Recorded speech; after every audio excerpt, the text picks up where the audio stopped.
Maraming salamat sa inyong pagsubaybay sa ating video. Ito ay ang continuation ng limit laws, evaluation ng ating polynomial, rational at radical algebraic functions. So, itutuloy natin ang video sa susunod pang mga halimbawa. Letter A, anong limit ng 2x squared minus 3x plus 4 as x approaches 5? Para sa halimbawang ito, ating i-retype ang problem at ipakita ang daang-daang solusyon sa ating problem. So gusto nating malaman ang limit as x approaches 5 ng 2x raised to 2 minus 3x plus 4. Dito maaari nating i-apply ang linearity or ang first at second law, which is ang sum at difference law, kung saan magkakaroon tayo ng tatlong limit evaluation. As x approaches 5 para kay 2x raised to 2 minus limit as x approaches 5 pa rin ng 3x plus limit naman ng constant 4. Dito in-apply ang sinasabing linearity ng ating discussion kasi parang dinistribute lang ang limit sa bawat terms. So na-apply ito palagi sa ating polynomial na given. Next, para sa ating solution, maaari nating i-simplify ito ng direct substitution lamang sapagkat ang limit ng ating functions, kagaya dito, ang constant, wala namang isa-substitute.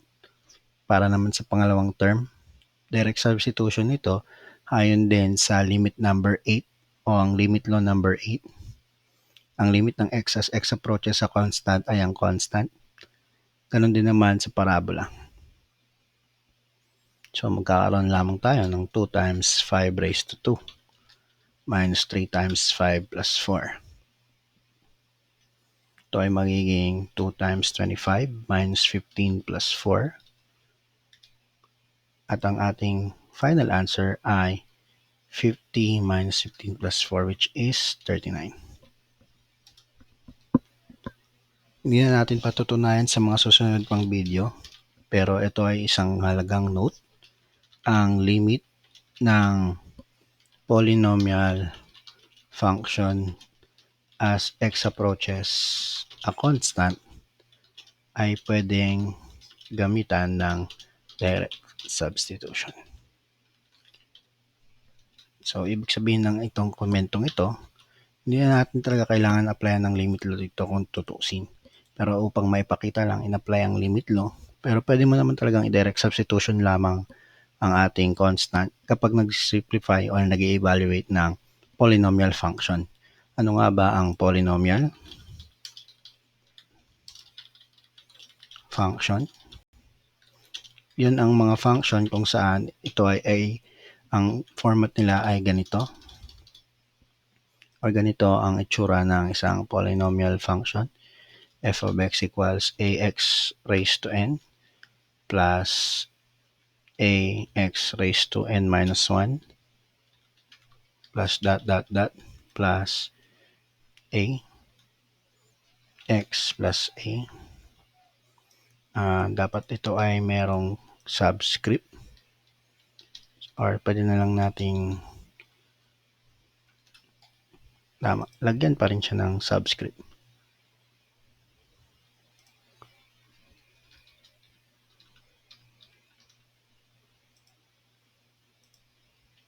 A sub n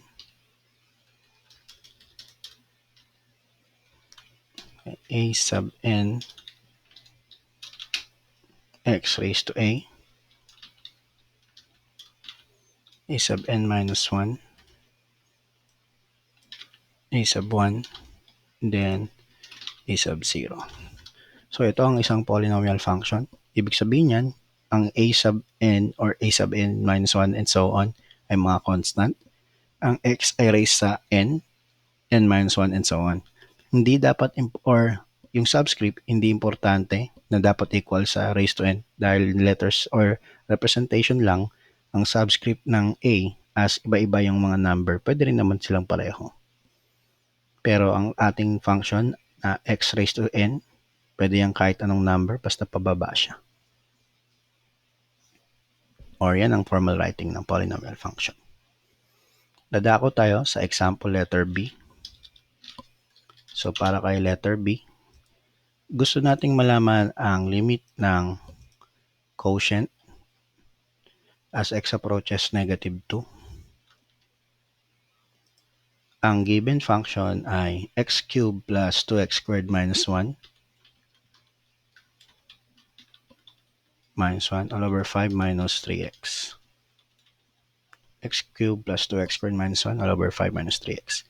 So ayon sa limit laws, pwede nating i-apply ang quotient rule o ang law number 5, saan pwede mo lang nating kunin ang limit ng numerator at i-divide ito sa limit ng denominator.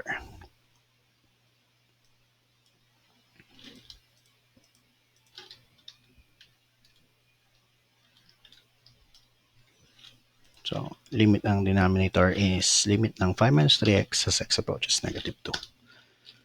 So, paalala lang na ang division symbol natin dito ay nangangahulugang buong term ito at ito naman ang buong term sa numerator. Okay? Dahil dyan, meron na tayong dalawang polynomial function, so pwede na tayong mag-direct substitution. Sa ating numerator ay meron tayong -2 raised to 3 plus 2 times -2 raised to 2 minus 1. Sa atin namang denominator ng problem ay meron tayong 5 minus 3 times -2. At para mas masimplify natin ito, tayo ay magkakaroon ng -2 raised to 3 ay -8. -2 raised to 2 ay 4. Dahil negative times -2 ay positive 4 times 2 ay positive 8. Then copy -1 divided by, in parentheses, 5. -3 times -2 is positive 6. Simplify natin ang ating equations. Kakaroon tayo ng -1 sa numerator at denominator naman ay 11. Kaya ang final answer natin, ang limit ng x cubed plus 2x squared minus 1 all over 5 minus 3x as x approaches -2 ay equal sa ating fraction na -1 over 11.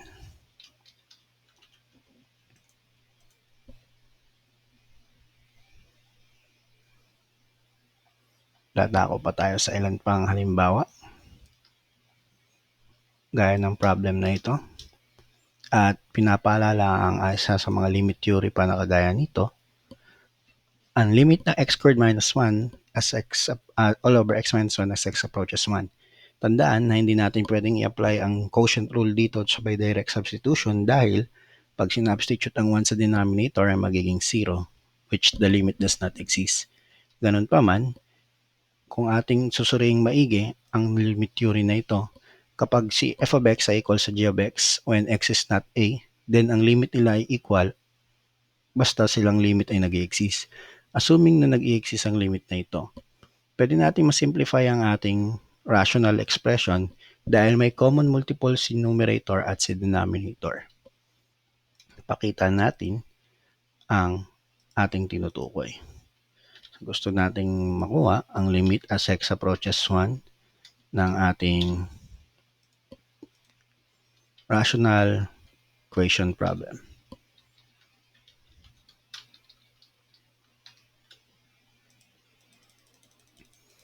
Okay, so para dito, gusto nating sabihin na ang function na ito ay may katumbas din na sariling or ibang function. Pero gagamitan lang natin ang algebraic concept na factorization.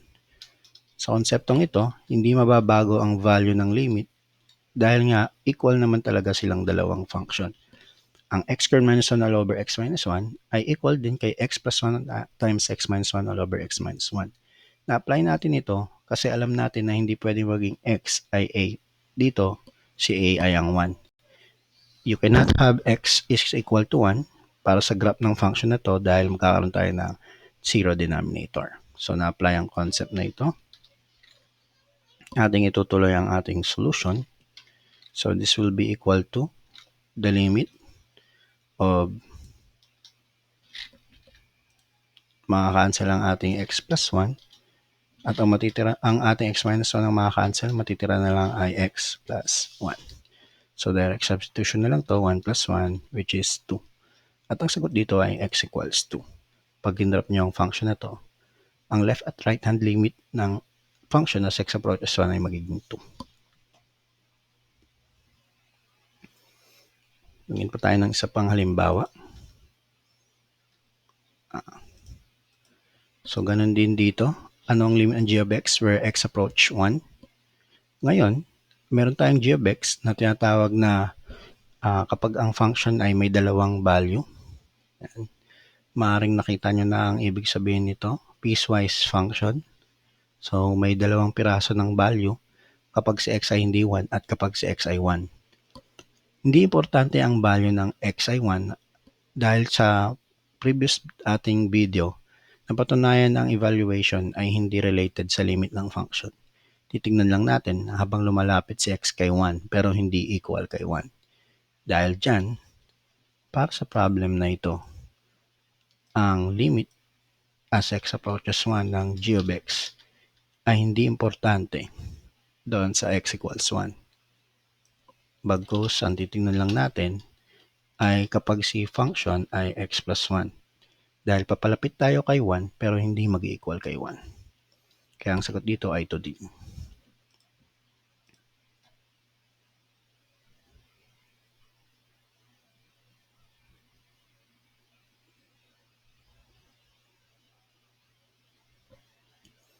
May dalawa pa tayong halimbawa.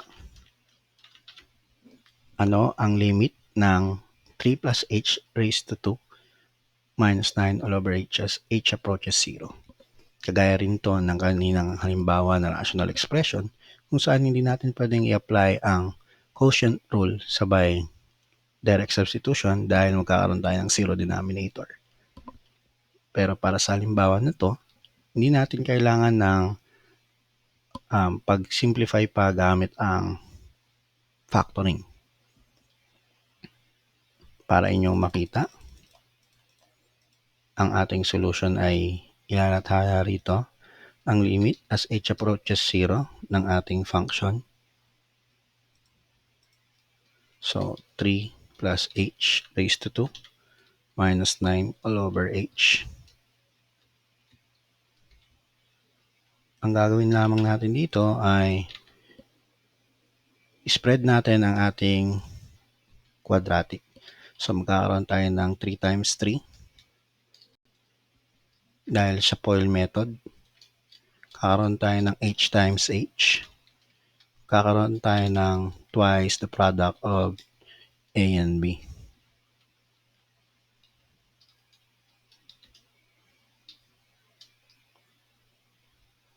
So, ginamitan natin siya ng FOIL method or 3 times 3, h times h, and twice the product of the first and second term. Susunod, para masagutan natin ang ating problem,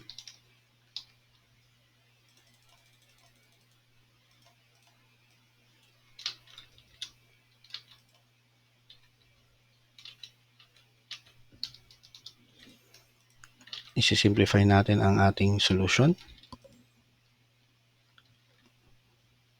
So, ito ay magiging 6h. Mapapansin natin na ang numerator ay makakansela ang positive 9 at negative 9. Ang matitira na lang ay h squared plus 6h. Ma-apply ulit ang law kanina na ginamit natin kung saan maaari nating ma-common factor si h. Dito na papasok ang factoring. Dahil ang h squared plus 6h all over h ay equal kay h times h plus 6 all over h. So, silang dalawa equal when h cannot be 0. Makakancel si h. At magkakaroon lang tayo ng h plus 6.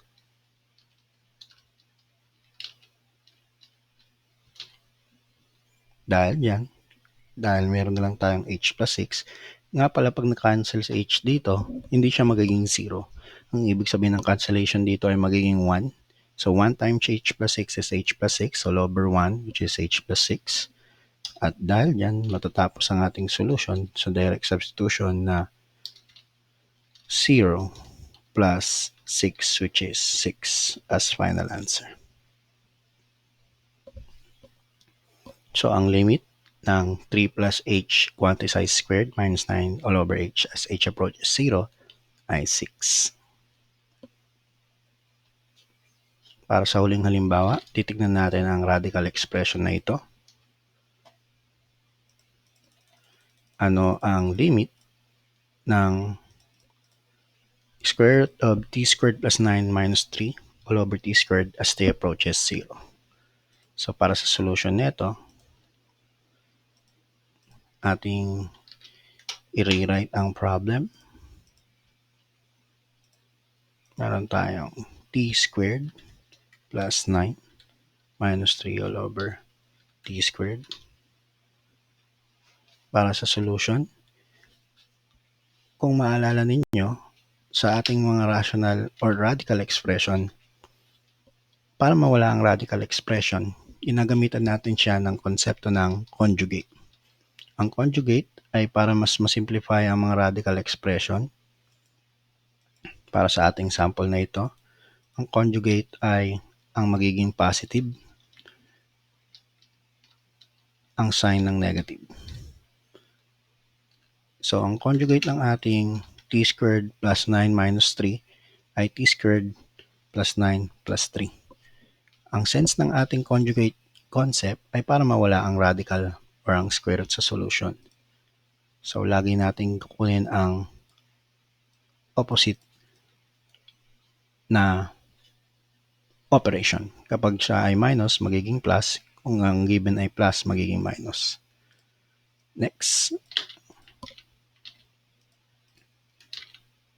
So, para sa ating solution, imumultiply natin ang dalawang function at magkakaroon tayo ng simplified rational expression.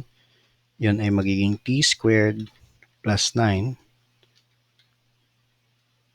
raised to 2. Pero naka-square root siya. Dahil naka-square root ang function natin. Although in reality, ang gusto nating sabihin dito ay ang na-squared ay ang buong expression na naka-square root. Next, minus 3 times ang ating unang expression sa right-hand side ng ating FOIL. Okay. So, ito at una, ito at ito, plus ito namang una at yung positive 3 minus 9. Sa denominator, tayo magkakaroon ng t raised to 4.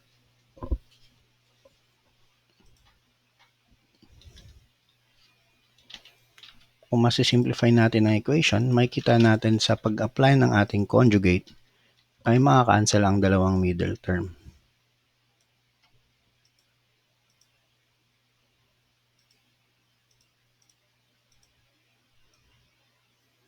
Dahil ito ay pareho pero magka-opposite ng sign, kaya makakancel lang sila. Ngayon naman, ang square root na na-square ay magiging kung ano ang value nun sa loob, kundi 2 squared plus 9. In reality, nagiging absolute value sila. Ganun pa man, since sila ay magiging positive, si t squared at si 9, positive pa rin naman ang magiging absolute value. So, kahit ni-square mo ang negative, magiging positive ito. Tapos nito, makakancel natin ang 9 at ang matitira na lang ay t squared.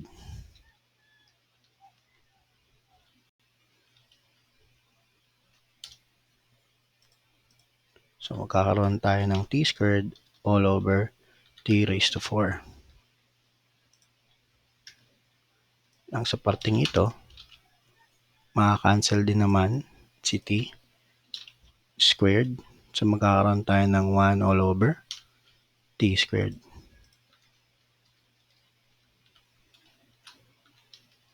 Ngayon, hindi natin pwedeng i-apply ulit ang direct substitution dito. Okay. Pero ano nga ba ang limit ng 1 over t squared as t approaches 0? Okay. Habang si 0 ay galing sa kaliwa na negative, ito ay nagiging positive. At kapag ito naman ay galing sa kanan, ganoon din yun. Maaari natin gamitan ito ng concept ng table of values para mas maintindihan. Okay. So, ibaba natin ito. Ano ang magiging f of t? When t, kapag galing sa kaliwa ng 0, ito ay magiging negative 0.9. Mas malapit doon. Or rather, 0.01. Mas malapit ay 0.001. Mas malapit pa ay negative 0.001. Kasi, yun ang nasa kaliwa ng 0. Nasa kanan naman ng 0 ay ang 0.1 or 0.01. Pala, tuloy natin ang table of values. Ito ang left hand. Gawa tayo ng right hand table of value. Kung saan positive naman.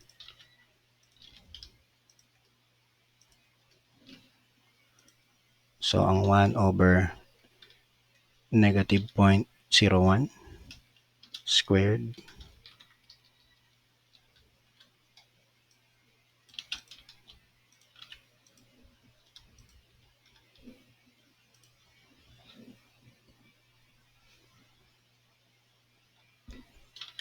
dito ay magiging positive. Kung tutusin, sila ay pareho ng value at magko-converge sa isang value. Kasi naging negative man to, in-square lang din, kaya magiging kaalaga din ito. Pero para ma-solve ito, gamit tayo ng scientific calculator. Ang answer ay 10,000.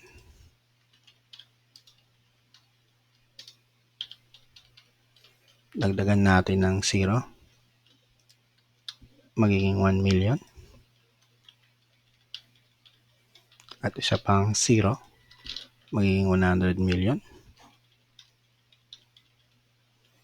Ganun din naman ang magiging value nandito.